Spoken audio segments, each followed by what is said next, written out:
আসসালামু আলাইকুম।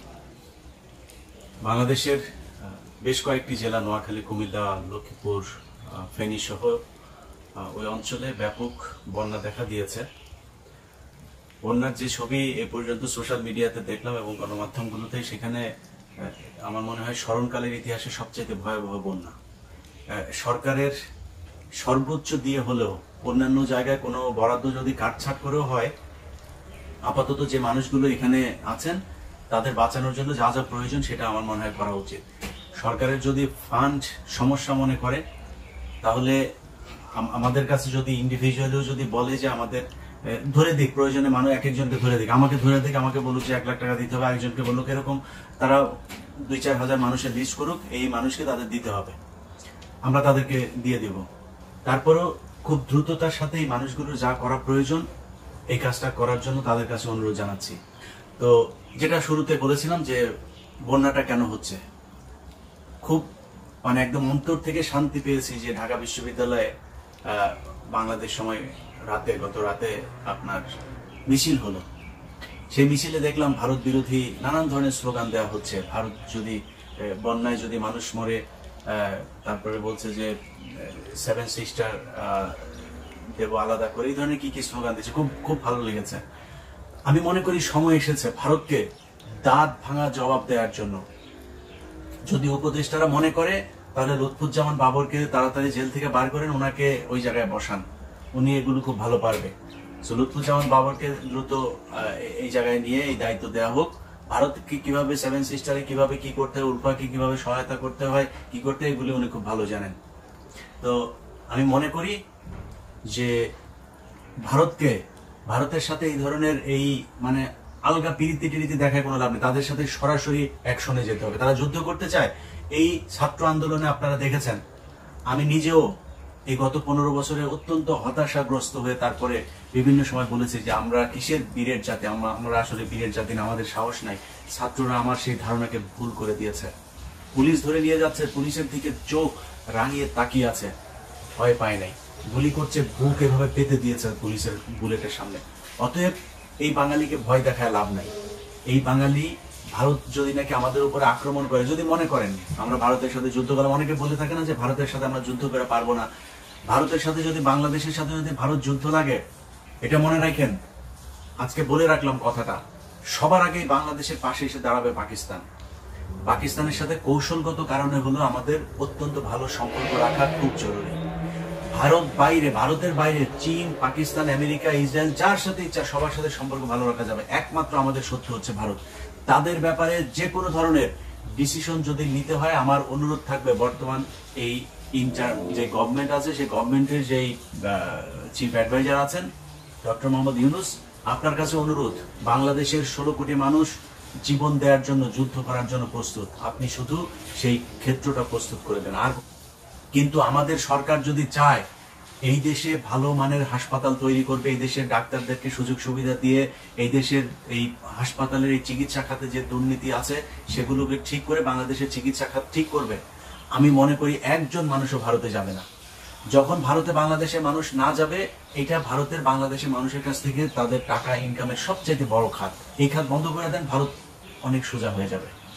তারা চিনি দেবে না, গরু দেবে না, আলু দেবে না, পেঁয়াজ দেবে না, দরকার নাই, আমরা না খায় থাকবো। ডক্টর মোহাম্মদ ইউনূস, আমি বলে রাখলাম, বাংলাদেশের মানুষ 10 বছর আলু খাবে না, পেঁয়াজ খাবে না, লবণ খাবে না, চিনি খাবে না, তারপরও ভারতকে শিক্ষা দিতে এই দেশের মানুষ প্রস্তুত। আর যুদ্ধ করতে চায়, ভারত জীবনে কোনোদিন আমাদের সাথে স্থল যুদ্ধ করবে না। সম্মুখ যুদ্ধে কোনোদিন ভারত আমাদের সাথে লাগতে আসবে না, তারা পারবে না। আর পারমাণবিক হামলা করবেন, বড় ভাই ওইদিকে আছে। বাংলাদেশের উপরে যদি পারমাণবিক হামলা বা এই ধরনের কোনো হুমকি বা প্র্যাকটিক্যালি যদি এই ধরনের কোনো কিছু করা হয়, সেটার জন্য পাকিস্তান সাথে সাথে সেটার জবাব দেবে, আমি বিশ্বাস করি। আপনি এই আন্দোলনে দেখেন, পাকিস্তানে এখন যে আন্দোলন চলছে সরকার বিরোধী, এই সরকার পতন আন্দোলনে যতগুলো পাকিস্তানের পতাকা আছে ততগুলো বাংলাদেশের পতাকা আছে। পাকিস্তানের মানুষ আমাদের শত্রু না। এই দেশের শেখ মুজিব এই বদমাইশ ক্ষমতায় আসার জন্য রয়ের সাথে মিলে রয়ের যেই পরিকল্পনা সেটা বাংলাদেশে বাস্তবায়ন করেছে। তো আমরা পাকিস্তানের সাথে আমরা আলাদা হয়েছি, কিন্তু বাংলাদেশের মানুষের সাথে পাকিস্তানের মানুষের কোনো দ্বন্দ্ব নাই। ওই সময় যারা রাজনীতি করতো তাদের সমস্যা, পাকিস্তানের রাজনীতিবিদদেরও ওই সময়ের পলিসিতে ভুল আছে। আর বাংলাদেশে ছিল হচ্ছে রয়ের এই মালায়নের বাচ্চা আপনার শেখ মুজিব। তো বাপ ছিল ওই ইয়ে আপনার হিন্দু, ও রক্তটা হিন্দু, যেই কারণে ওরা এখন পর্যন্ত ওই আপনার ইয়ে করতে পারে না, ভারতের কাছ থেকে ওরা বের হইতে পারে না। এই শেখ মুজিব, যার বাপ যে হচ্ছে কিনা মানে এই আপনার অবৈধ পয়দা, তার বাপ ছিল হচ্ছে হিন্দু, সে এসে তারপর মুসলমানের ঘরে উঠছে, কিন্তু রক্তটা তো হিন্দুদেরই, ওই হিন্দুদের প্রতি টান ছিল। বাংলাদেশের সাথে এই পাকিস্তানের এই যে এগুলো আপনার রয়ের হয়ে তারপরে কাজ করে দুই দেশের ভেতরে যুদ্ধ বাঁধাইছে। সো এই শেখ মুজিব হচ্ছে আপনার আমাদের যে ক্ষতি, সেই ক্ষতির শুরুটা করে দিয়ে গেছে, সেটার পরেরটা শেখ হাসিনা করেছে। সেখান থেকে বের হইতে আমাদের সময় লাগবে, কিন্তু আমি মনে করি আমাদের যে এই জাতীয় সঙ্গীত, এই জাতীয় সঙ্গীত খুব দ্রুত পরিবর্তন করা উচিত। কারণ আরেক দেশের কোনো নকল করা গানের আপনার লিরিক কখনো বাংলাদেশের হইতে পারে না, জাতীয় সঙ্গীত হইতে পারে না। এটাতে যদি কারো কোনো আপত্তি থাকে, কারো কোনো তর্ক বিতর্ক থাকে, কারো কোনো সন্দেহ থাকে, তাহলে আমার কাছে আসতে পারেন, আমাকে তিনি আপনার দিবেন, এভিডেন্স দিবেন, আমি এভিডেন্স দিব। যদি আমি প্রমাণ করতে পারি যে সে এই রবীন্দ্রনাথ ঠাকুর এটা চুরি করে এনে তারপরে আমাদের দেশের বানিয়েছে, তাহলে এটা বন্ধ, এটা বাদ দিতে হবে। আমাদেরকে যখন মনে চাবে তখন পানি দিয়ে মারবেন, যখন মনে চাবে তখন পানি টাইনে নিয়ে যাবেন। আপনার এই ফেনী নদী থেকে আপনার পানি নিয়ে যায় তারা আপনার গ্রীষ্মকালে, আবার এখন বর্ষাকালে তারা আমাদের এখানে পানি ঢেলে দিচ্ছে। অতএব তাদের এটা চলতে দেওয়া যাবে না। যদি প্রয়োজন হয় তিস্তায়, তারা তো ওইদিকে ফারাক্কা বাঁধ খুলে দেয়, তো সো তিস্তায় যদি প্রয়োজন হয়, চায়না আমাদের যে প্রকল্পে করতে চাচ্ছে, প্রয়োজনে চায়নার কাছ থেকে আমরা সহযোগিতা নেব। আমি আগেই বলেছি, ভারতের হাত থেকে বাঁচতে হলে পৃথিবীর ইসরায়েলের কাছে যেও যদি বাংলাদেশের মানুষের সহায়তা নিতে হয়, আমার কোনো সমস্যা নেই। এরা হচ্ছে আমাদের শত্রু, আমাদের কোনো অন্য আর কোনো শত্রু নেই। অথবা যদি চীনের কাছে যাইতে হয়, তাহলে আমি মনে করি বর্তমান সরকারের চীনকে চীন তো অলরেডি আমাদেরকে প্রপোজাল দিয়েই রেখেছে। সো তাদের সাথে সেই চুক্তি করেন, করে তারপরে আমাদের এই করেন, এটার প্রকল্প বাস্তবায়নের ব্যবস্থা শুরু করেন।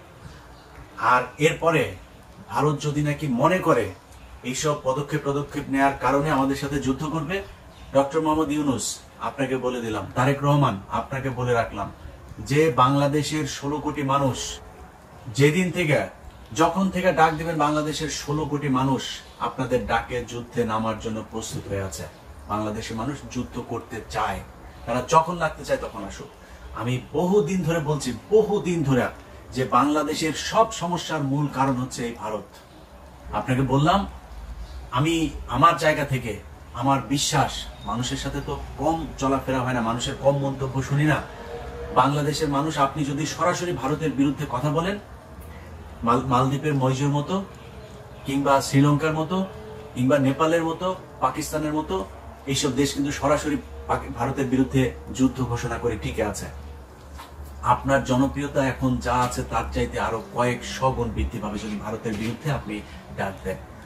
অতএব আমি মনে করি তাদের সাথে প্রকাশ্যে একদম সরাসরি ডিক্লেয়ার করে তারপরে যুদ্ধ করার সময় এসেছে। ওরা যেমনি যুদ্ধ করতে চায়, অর্থনৈতিক, সাংস্কৃতিক, ধর্মীয়, এমনি সামরিক যুদ্ধ যা মনে চায় ওরা করতে আসুক, আমরা যুদ্ধ করার জন্য প্রস্তুত।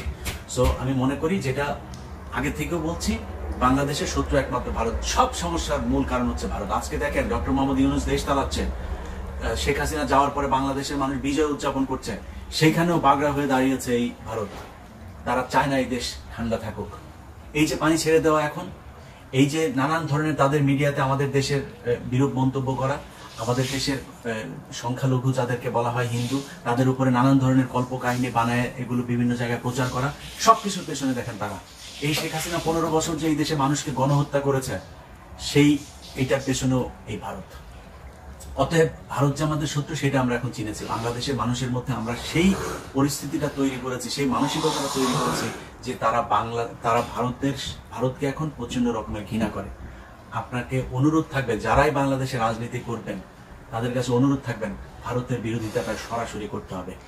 যে মানুষগুলো আজকে মরছে বন্যার পানিতে, দেশের অর্থনীতি নষ্ট হচ্ছে, এই সব কিছুর জন্য ভারত দায়ী, এবং সেটা সরাসরি বলতে হবে। সেটা যদি না বলা যায়, সেটার যদি অ্যাকশন না নেওয়া যায়, তাহলে কোনোদিন এই সমস্যার সমাধান হবে না। যাই হোক, বাংলাদেশের ভাইরা, ভারতের বিরুদ্ধে আমাদের একদম এক দফা এক দাবি, এক হরে কৃষ্ণ হরে রামের মেয়েকে আমরা পাঠাইছি ওই দেশে, এখন হচ্ছে আপনার এই ভারতের সাথে সরাসরি যুদ্ধ করার সময়। এক দাবি, ইন্ডিয়া আউট।